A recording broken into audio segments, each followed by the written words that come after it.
Hello बच्चों, चलिए आइए आज हम लोग देखते हैं कि डेटा ट्रांसफ़र ग्रुप में कितने टाइप के हमारे पास इंस्ट्रक्शन होते हैं।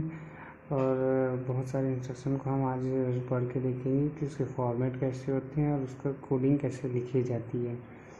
तो यहाँ पर हम देख पा रहे हैं कि हमारे पास डेटा ट्रांसफ़र के अंदर कुछ इंस्ट्रक्शन है। लास्ट वीडियो में मैंने बताया था कि डेटा कितने टाइप से हम लोग ट्रांसफ़र कर सकते हैं और उसके अकॉर्डिंगली हमारे पास कौन कौन से फॉर्मेट है और कौन कौन से तरीक़ों से कर सकते हैं। तो मैं लाइन बाय लाइन यहाँ पर ऐसे ही एक बार एक्सप्लेन करके उसके बाद आगे डीपली देखेंगे। जैसे मूव इंस्ट्रक्शन है हमारे पास। तो मूव यहाँ पर आप देख रहे हैं मूव रजिस्टर, जो कि एक रजिस्टर टू रजिस्टर है, रजिस्टर टू मेमोरी है। फिर मेमोरी में डेटा हम लोग को भेजना है, जो कि रजिस्टर में भी एक डेटा भेजना है, एक मेमोरी में रजिस्टर भेजने का तरीका। फिर ये हो गया 8 बिट के, वैसे 16 बिट के डेटा को हम भेज सकते हैं।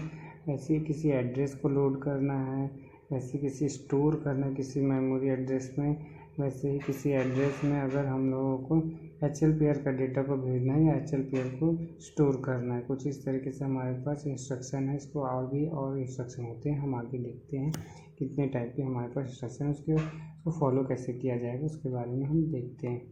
तो यहाँ पर देखेंगे पहला इंस्ट्रक्शन जो कि हम लिखे हैं यहाँ पर, पहले मैंने बताया था कि एक नोटिफिकेशन हम यूज़ करेंगे, जैसे कि यहाँ पर दिख रहा है RS और RD। तो नोटिफिकेशन में हम जानते हैं कि RS का मतलब होता है सोर्स रजिस्टर और D का मतलब होता है डेस्टिनेशन रजिस्टर, और मूव का मतलब होता है मूव इंस्ट्रक्शन का मतलब होता है हम डेटा को मूव करेंगे। इसका एग्जांपल मतलब ये है कि हम जो ए मान लीजिए for example before instruction execution हम लोग अगर देख रहे हैं, तो अगर ए में मान लीजिए 20 है और बी में 10 है, तो इंस्ट्रक्शन के बाद हमारा ए की वैल्यू अपडेट हो जाएगी 10 से और 10 बी की वैल्यू एज इट इज़ रहेगी। तो यहाँ पर हम इंस्ट्रक्शन यूज़ कर रहे हैं मूव का। तो हम यहाँ पर एक एग्जांपल के तौर पर यहाँ पर ये कोड लिखे हैं मूव का, मूव ए कॉमा बी। तो ए मूव के बाद स्पेस देना है, फिर ए कॉमा उसके बाद स्पेस बी। इस तरीके का हमारे पास इंस्ट्रक्शन होता है। हम इस तरीके से यूज़ करते हैं। तो हम जब इस तरीके से यूज़ करेंगे तो यहाँ पर यहाँ इसका मतलब ये होगा कि हम पहले डेस्टिनेशन को लिखेंगे, उसके बाद सोर्स को लिखेंगे। तो इसका मतलब होगा बी की वैल्यू ए में जाएगी। तो ये हमारा फॉर्मेट है। तो ये इस तरीके से हम नोटिफाई करते हुए हम इंस्ट्रक्शन को समझाते हैं और उसको एग्जांपल के अकॉर्डिंगली हम ए और बी के रजिस्टर के थ्रू हम इसको लिख पा रहे हैं। तो एग्जीक्यूशन के बाद हमारे पास इस तरीके से बन जाएगा। ये एक तरीका है कि हम एक पूरे रजिस्टर और फ्लैग को किस तरीके से डिनोट करते हैं। तो ए और बी को इस तरीके से लिखा जाता है, DH को इस तरीके से, E और L हमारा।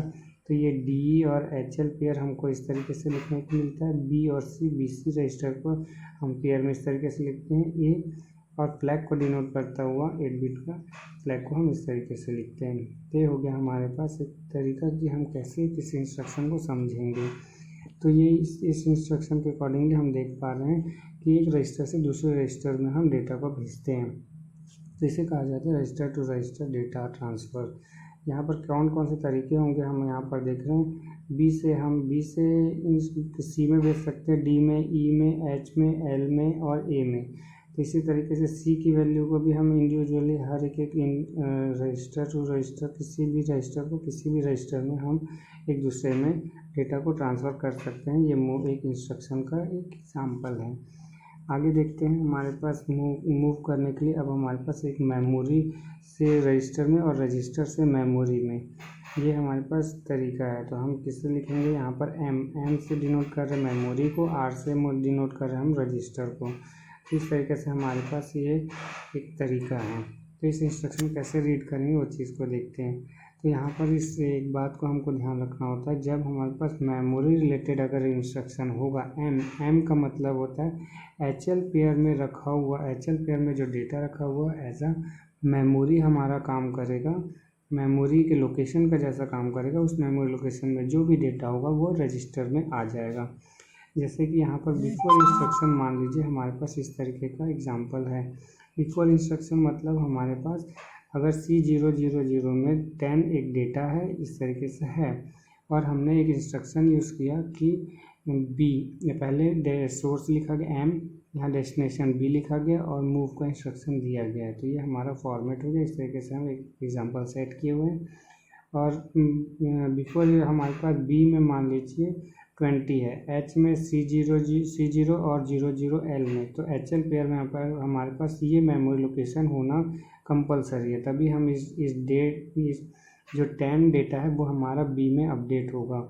इस तरीके से हमारे पास ये होना चाहिए कि HL पेयर हमेशा पहले से अवेलेबल होना चाहिए। तो ये हमारा आफ्टर इंस्ट्रक्शन हमारा H और L का वैल्यू एज इट इज़ रहेगा, बट C की जो हमारा B का वैल्यू वो चेंज हो जाएगा 10 के साथ। तो previous and before and after आप देख सकते हैं कि B की वैल्यू 20 से 10 हो गई है, क्योंकि हमारा मेमोरी लोकेशन में 10 वैल्यू रखा हुआ है। तो इस तरीके से हम एक मेमोरी से रजिस्टर में हम डेटा को ट्रांसफ़र किए।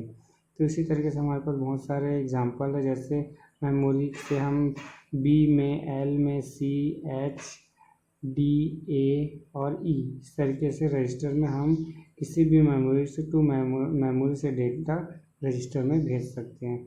इसका वाइस वर्सा उल्टा भी किया जा सकता है। किसी रजिस्टर में हमको भेजना है तो क्या करेंगे, रजिस्टर से मेमोरी में, तो पहले हम सोर्स में हमारा रजिस्टर होगा और मेमोरी हमारा डेस्टिनेशन एज ए डेस्टिनेशन रखेंगे।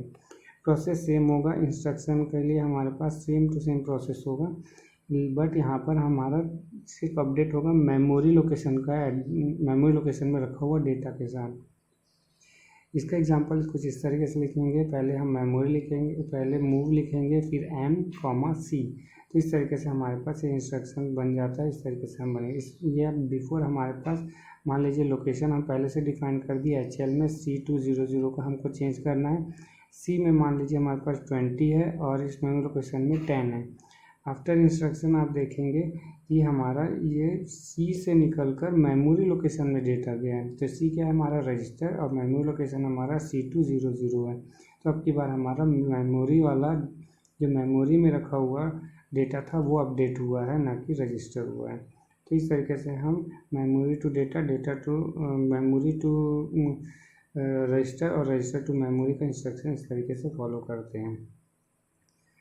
आगे देखेंगे हमारे पास और इंस्ट्रक्शन है, जो कि हमारा रजिस्टर से इमीडिएट डेटा, जो हमारे पास कोई अवेलेबल डेटा, कोई डेटा को हम चाहते हैं कि किसी रजिस्टर में डायरेक्टली डाला जाए, तो क्या करेंगे। तो हमारे पास उस समय आता है MVI, ऐसे MOV नहीं लिखेंगे यहाँ पर, MVI का मतलब होगा यहाँ पर इमीडिएट।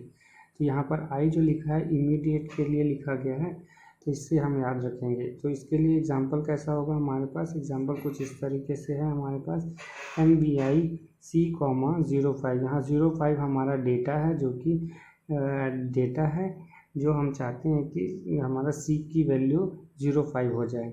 तो बिफोर इंस्ट्रक्शन हमारे पास मान लीजिए एक एग्जांपल रखे हुए, C की वैल्यू अभी 20 में रखा गया है, C की वैल्यू अभी 20 रखी गई है। जैसे ही इंस्ट्रक्शन फॉलो होगा हमारा C की वैल्यू अपडेट हो जाएगी 05 से।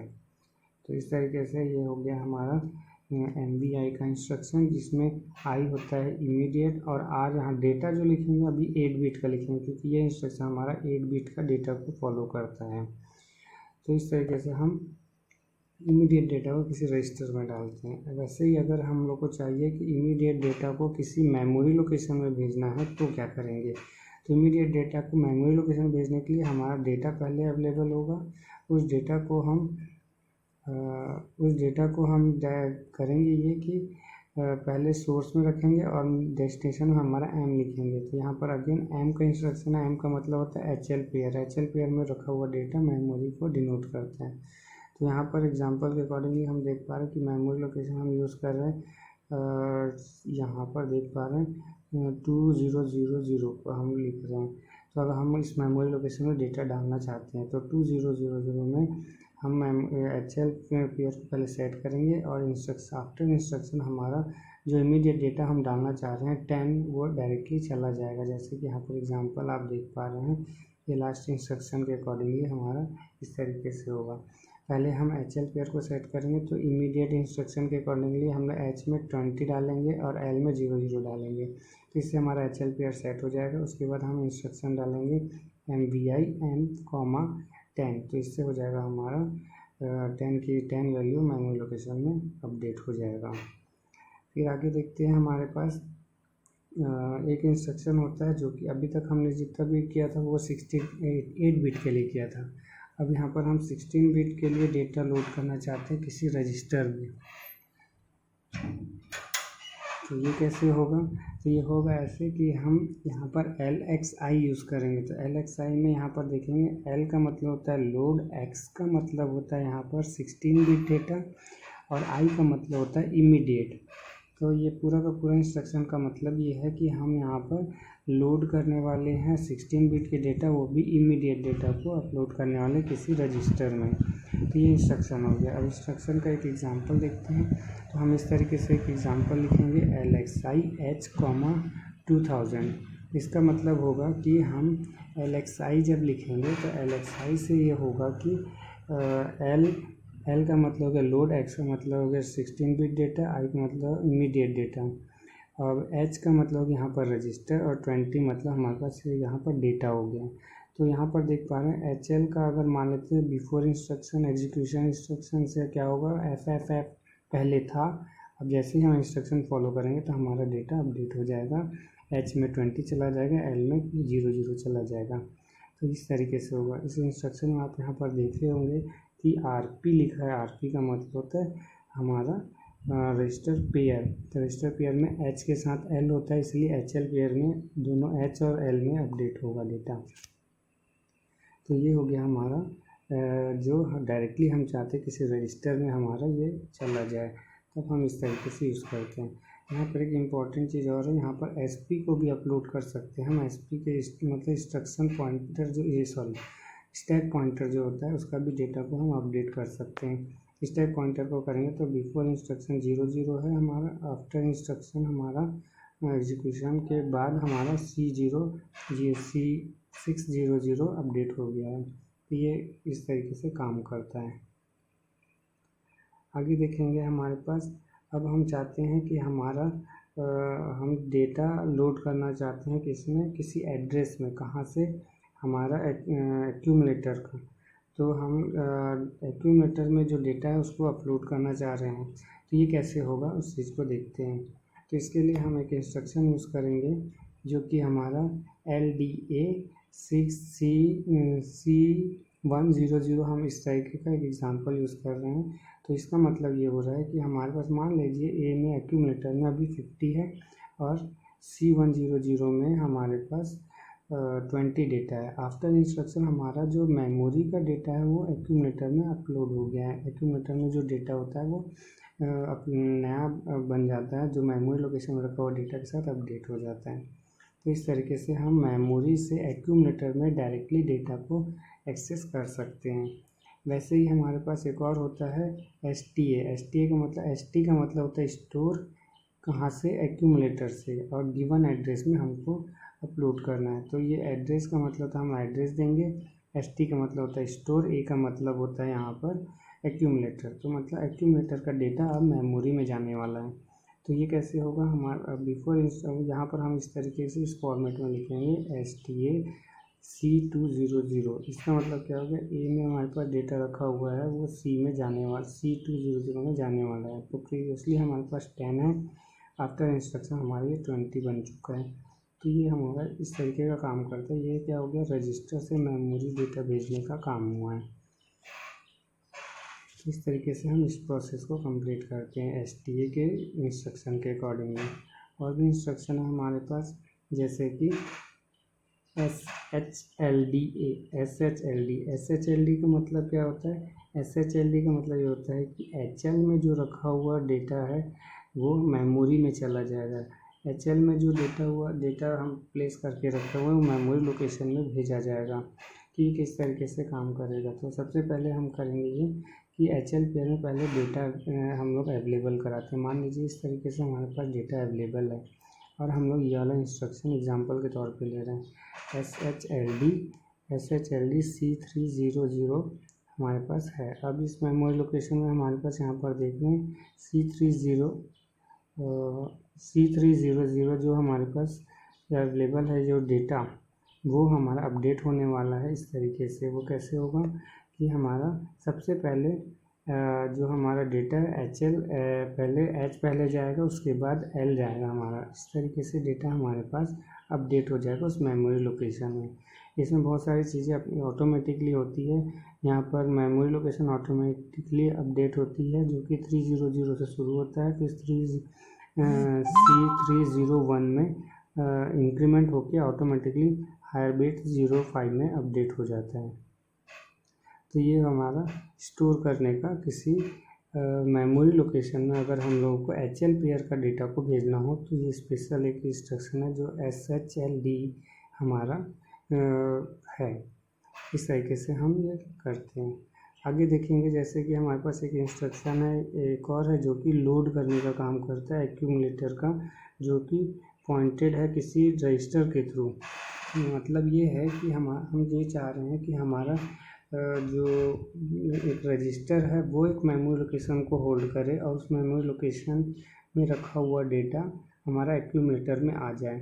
जैसे कि हम चाहते हैं BC में एक मेमोरी एड्रेस है, BC में जो मेमोरी एड्रेस रखा गया जैसे कि 2002, उस मेमोरी लोकेशन में ये मेमोरी लोकेशन को आइडेंटिफाई कर रहा है। अब इस मेमोरी लोकेशन में 50 है। अब हम ये चाह रहे हैं कि ये डेटा एक्यूमुलेटर के अंदर आ जाए, तो उसके लिए हम इंस्ट्रक्शन यूज़ करते हैं LDAXB। तो इसका मतलब क्या होगा, हमारा ये जो डेटा है हमारा एक्यूमुलेटर के अंदर चला गया। तो इस तरीके से हम एक इंस्ट्रक्शन यूज़ करते हैं जो मेमोरी से एक्यूमुलेटर में डायरेक्टली चला जाए, बट हम ये चाह रहे हैं कि हमारे किसी रजिस्टर पेयर के अंदर वो डेटा हो, वो मेमोरी एड्रेस हो, तब ये इंस्ट्रक्शन काम आता है हमारा। जिस तरीके से ये भी प्रोसेस उल्टा किया जा सकता है, जैसे कि हमारा एक्यूमुलेटर का डेटा हमारा मेमोरी लोकेशन में चला जाए बट हमारा किसी रजिस्टर में वो एड्रेस अवेलेबल हो। जैसे कि यहाँ पर 2505 हमारा एड्रेस है, तो 2505 में अभी 10 है, उसको अपडेट कर दिया गया 20 के लिए। तो इस तरीके से हम ये भी प्रोसेस करवाते हैं। यहाँ पर S का मतलब होता है स्टोर करना, तो यहाँ पर वो स्टोर हो रहा है, और RP का मतलब होता है यहाँ पर रजिस्टर पेयर। तो इस तरीके से हम एक डेटा को रजिस्टर से मेमोरी में भेज पाते हैं। इतने इंस्ट्रक्शन हैं, और भी इंस्ट्रक्शन हम नेक्स्ट वीडियो में देखेंगे। Thank you.